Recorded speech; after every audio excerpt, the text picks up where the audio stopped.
Chaque année, les États-Unis délivrent en moyenne environ 30 000 visas pour les fiancés des citoyennes et citoyens américains. Mais ce nombre n'est pas limité. Il dépend du nombre des demandes et des couples éligibles. Visa K1 et K2, on en parle maintenant. Bonjour à tous.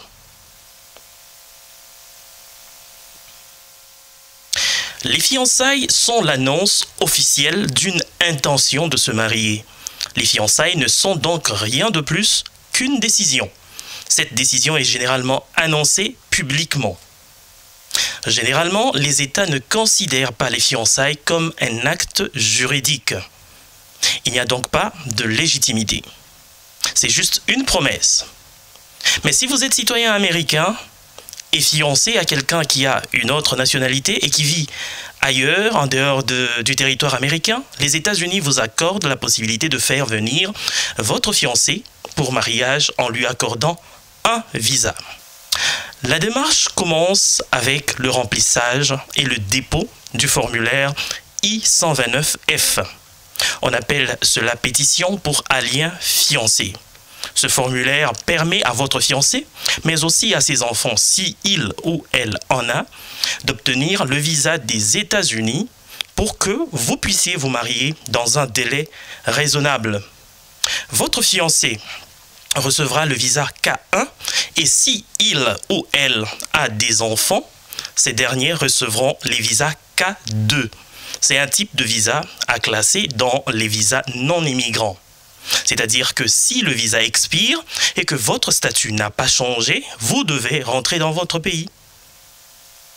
Les États-Unis vous donnent jusqu'à 90 jours pour vous marier. 90 jours à compter à partir du jour d'entrée de votre fiancé et de ses enfants s'il y en a. Le mariage doit être valide, ce qui signifie que vous et votre fiancé avez l'intention de bonne foi d'établir une vie ensemble et que le mariage n'a pas pour seul but d'obtenir une prestation d'immigration. Si votre fiancé vous épouse dans les 90 jours suivant son admission aux États-Unis en tant que non-immigrant K1, il ou elle peut demander le statut de résident permanent légal aux États-Unis, c'est-à-dire faire une demande pour l'obtention de la carte verte. Il y a des frais à payer, à noter bien. Alors, pour obtenir les visas K1 et K2, vous devez remplir les conditions suivantes. Être un citoyen américain ou une citoyenne américaine. Avoir l'intention de vous marier dans les 90 jours suivant l'admission de votre fiancé aux États-Unis avec un visa non-immigrant K1. Vous et votre fiancé devez être légalement libres de vous marier. Cela signifie que vous êtes tous les deux légalement capables de vous marier aux États-Unis et que tous les mariages précédents ont été légalement résiliés par un divorce, un décès ou une annulation. Il faut aussi que vous et votre fiancé, vous soyez rencontrés en personne au moins une fois au cours de la période de 2 ans précédant le dépôt de votre requête. Vous pouvez demander une dérogation à cette exigence de rencontre en personne si vous pouvez démontrer que la rencontre en personne violerait les coutumes ou la culture de votre fiancé, ou bien ça pourrait vous nuire aussi, vous, le pétitionnaire et citoyen américain. Le processus pour faire venir votre fiancé aux États-Unis implique plusieurs services de l'État. Il y a le USCIS, le département d'État américain DOS, ainsi que le US Customs and Border Protection, CBP. À chaque étape du processus, les vérifications d'antécédents et de sécurité peuvent être effectuées sur vous ainsi que sur votre fiancé. Cela peut inclure des vérifications dans diverses bases de données pour la sécurité nationale, les antécédents criminels et d'autres informations sur vous et votre fiancé. Ces contrôles sont effectués à l'aide d'empreintes digitales, des noms ou d'autres informations biographiques ou biométriques. Étape 1 du processus, c'est la demande de fiancé. Et c'est le USCIS qui sera sollicité. Vous remplissez le formulaire conformément aux instructions. Ce formulaire demande à l'USCIS de reconnaître la relation entre vous et votre fiancé. Le service va tout analyser et peut demander des preuves qu'il y a bel et bien quelque chose entre vous qui peut conduire au mariage. Si la demande n'est pas passée, les raisons du refus vous seront communiquées. Et si c'est OK, le formulaire I-129F que vous avez déposé sera approuvé et transféré au Centre national des visas, DOS ou NVC, et l'étape 2 peut commencer.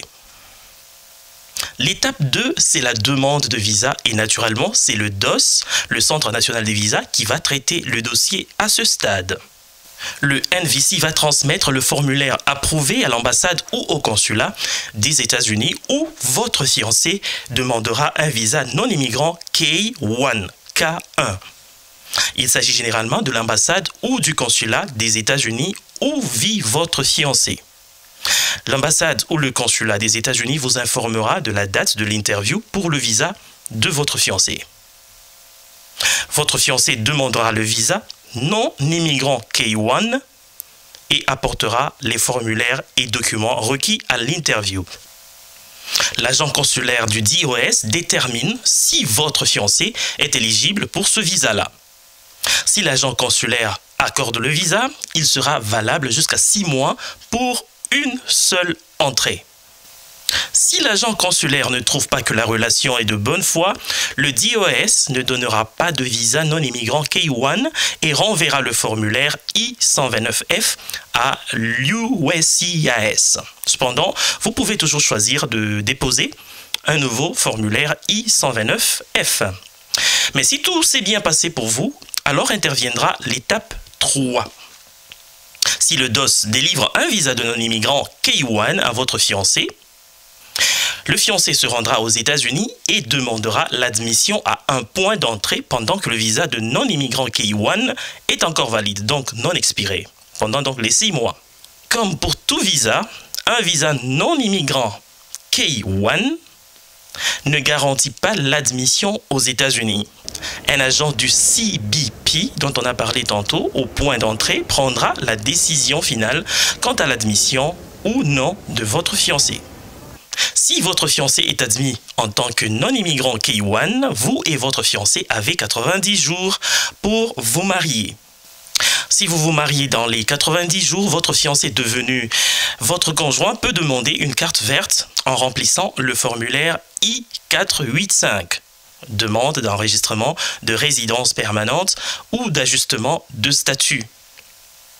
Le formulaire I-489 et les documents soumis par votre conjoint seront examinés. Une demande de preuve peut être formulée si nécessaire. Vous et votre conjoint serez généralement tenus de vous présenter à une interview ensemble. Si vous étiez marié depuis moins de 2 ans au moment où le formulaire I-485 est approuvé, l'USCIS accordera à votre conjoint le statut de résident permanent conditionnel et délivrera une carte verte valable pour 2 ans.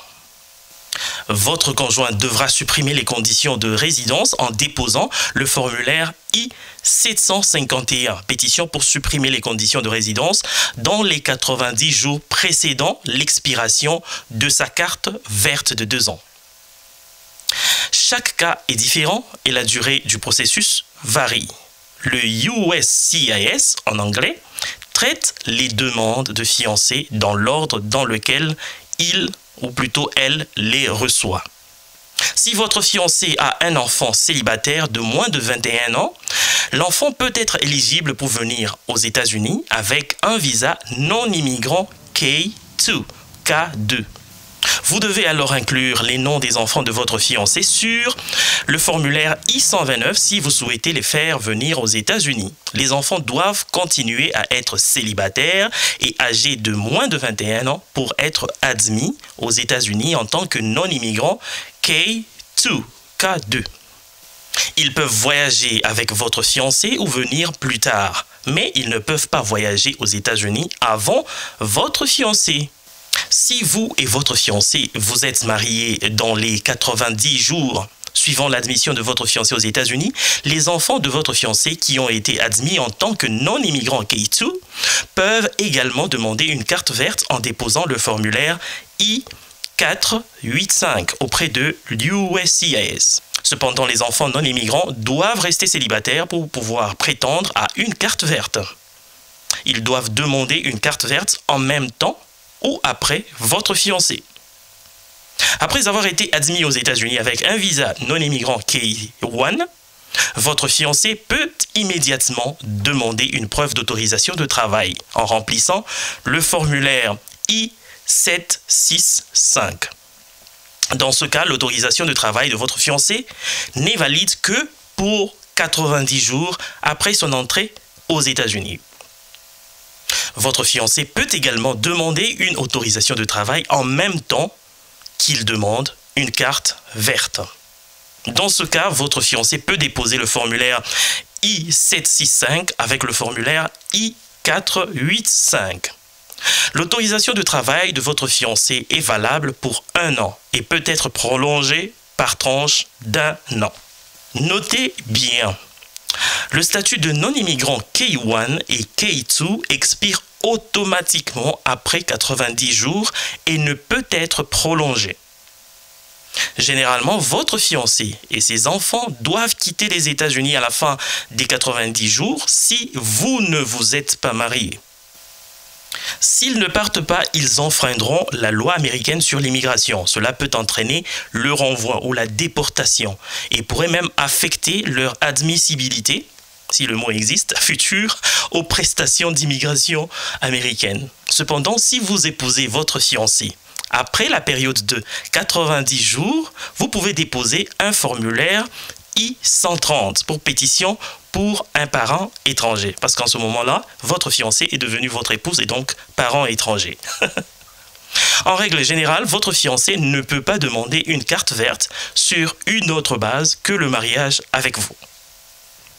Cependant, vous pouvez avoir amené votre fiancé aux États-Unis, vous vous êtes marié, vous avez changé son statut et même celui de ses enfants, mais vous découvrez par la suite qu'il ou elle est d'une violence extrême, une violence inacceptable, inouïe à votre endroit.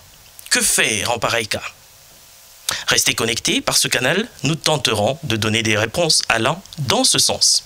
À très bientôt.